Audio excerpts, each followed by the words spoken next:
പെണ്ണുങ്ങൾ കച്ചവടത്തിനിറങ്ങുന്നത് അൻ തുശാരികൽ മർഅതു സൗജഹാ അൽ അമല വത്തിജാറ.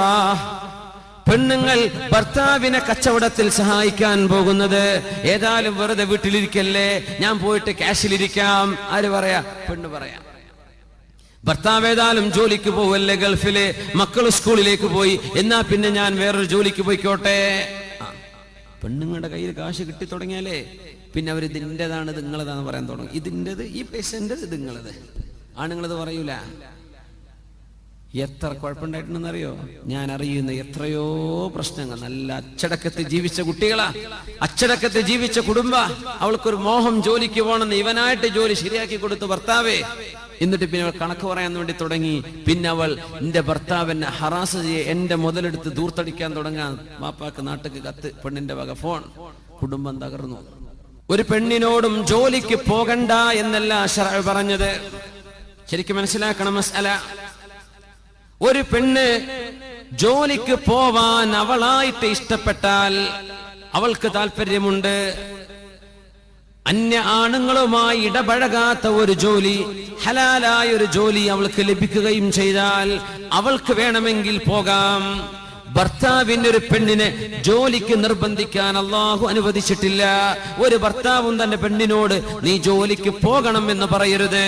അവൾക്ക് ഇഷ്ടമുണ്ട്, ഹലാലായ ജോലിയാണ്, ഹറാമിന്റെ സാഹചര്യങ്ങളില്ല, അവൾക്ക് പോകാം.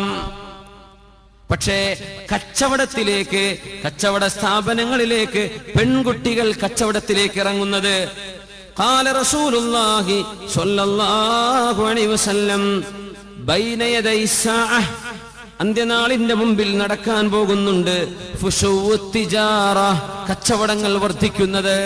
കച്ചവടം വർദ്ധിക്കാൻ, എവിടെയും കച്ചവടം, എവിടെയും കച്ചവടം. വാത് കേൾക്കാൻ വന്നാലും കച്ചവടം, ഉത്സവത്തിനും കച്ചവടം, മാമാങ്കത്തിനും കച്ചവടം, എല്ലായിടത്തും കച്ചവടം. കച്ചവടം വർദ്ധിപ്പിക്കുക, മനുഷ്യന്മാരെ കൊണ്ട് വാങ്ങിപ്പിക്കുക, ഓഫറുകൾ ഇട്ടിട്ട് ആവശ്യമുണ്ടെങ്കിലും ഇല്ലെങ്കിലും കൺസ്യൂമറിസം, ആളുകളെ കൊണ്ട് വാങ്ങിപ്പിക്കുന്നത്.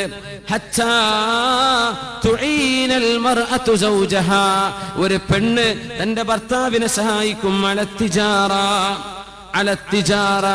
കച്ചവടത്തിൽ പെണ്ണ് ഭർത്താവിനെ സഹായിക്കും. പെണ്ണും പോവും കച്ചവടത്തിന് ഭർത്താവിന്റെ കൂടെ, ഷോപ്പിലേക്ക്, അവരുടെ ഫാക്ടറിയിലേക്ക്, അവരുടെ ഓഫീസിലേക്ക്. ഇങ്ങനെ പെണ്ണുങ്ങൾ ഭർത്താവിന്റെ കൂടെ ജോലിക്കിറങ്ങുന്ന കാലം അന്ത്യനാളിന്റെ മുമ്പ് വരാനുണ്ടെന്ന് 1400 കൊല്ലങ്ങൾക്ക് മുമ്പ് മുഹമ്മദ് റസൂലുള്ളാഹ് സ്വല്ലല്ലാഹു. പെണ്ണെ, നിന്റെ ഭർത്താവ് ജോലി ചെയ്യാൻ പറ്റാത്ത ഒരവസ്ഥ വന്നാലൊഴികെ, നിന്റെ ഭർത്താവ് നിന്റെ കുടുംബം പുലർത്താൻ പറ്റുന്ന സാഹചര്യം അയാൾക്കില്ലാതെ വന്നാലൊഴികെ അല്ലാഹു നിന്നോട് ജോലി ചെയ്യാൻ നിർബന്ധിച്ചില്ല. ഭർത്താവിന് വയ്യ, കിടപ്പാണ്, അവൾക്ക് ജോലിയുണ്ട്, സർട്ടിഫിക്കറ്റ് ഉണ്ട്. അപ്പോഴാണ് ശർഅ് നിനക്ക് കഴിയുമെങ്കിൽ നീ സഹായിച്ചോ എന്ന് പറഞ്ഞത്. നിന്റെ ദീനിനെ സൂക്ഷിക്കുവാനും പെണ്ണെ, നീ പോകുന്ന വഴിയിൽ, നീ യാത്ര ചെയ്യുന്ന ബസ്സിൽ, നീ യാത്ര ചെയ്യുന്ന ട്രെയിനിൽ, നീ സംസാരിക്കുന്ന നിന്റെ കസ്റ്റമേഴ്സ്, നിന്റെ മുമ്പിൽ കയറി പോകുന്ന സെയിൽസ്മാൻമാർ, നിന്റെ മുമ്പിലൂടെ കടന്നു പോകുന്ന സെയിൽസ് എക്സിക്യൂട്ടീവുകൾ, ഇവരോടൊക്കെ സംസാരിച്ചും തമാശ പറഞ്ഞും അന്യോന്യം മൊബൈൽ ഫോണുകൾ കൈമാറിയും വാട്സ്ആപ്പ് നമ്പറുകൾ കൈമാറിയും എത്ര ഫിത്നകളാണ്. അന്തസ്സിൽ ജീവിക്കുന്ന, അച്ചടക്കത്തോടെ ജീവിക്കുന്ന എത്ര പെൺകുട്ടികളാണ് സാമർത്ഥ്യമുള്ള പിശാചിനെ തലയിൽ കൊണ്ട് നടക്കുന്ന ചെറുപ്പക്കാരുടെ വർത്തമാനങ്ങളിൽ കുടുങ്ങിപ്പോയത്. എത്ര പെണ്ണുങ്ങളാണ് ആണുങ്ങളെ കുഴക്കിക്കളഞ്ഞത്, എത്ര പെൺകുട്ടികളാണ് അച്ചടക്കമുള്ള ചെറുപ്പക്കാരെ വഴിതെറ്റിക്കളഞ്ഞത്. അവസരമൊരുക്കിയത് ആരാണ്? ആരാ അവസരം ഒരുക്കിയത്? അല്ലാഹ് പറഞ്ഞിട്ടുണ്ടോ ഇത് ചെയ്യാൻ? ഇല്ല. നീയായിട്ട് വരുത്തി വെക്കുന്ന വിനകൾക്ക് നീ തന്നെ അല്ലാഹുവിന്റെ മുമ്പിൽ മറുപടി പറയേണ്ടി വരും. ജോലിക്ക് പോവണ്ട എന്നല്ല ശറഈന്റെ അഭിപ്രായം.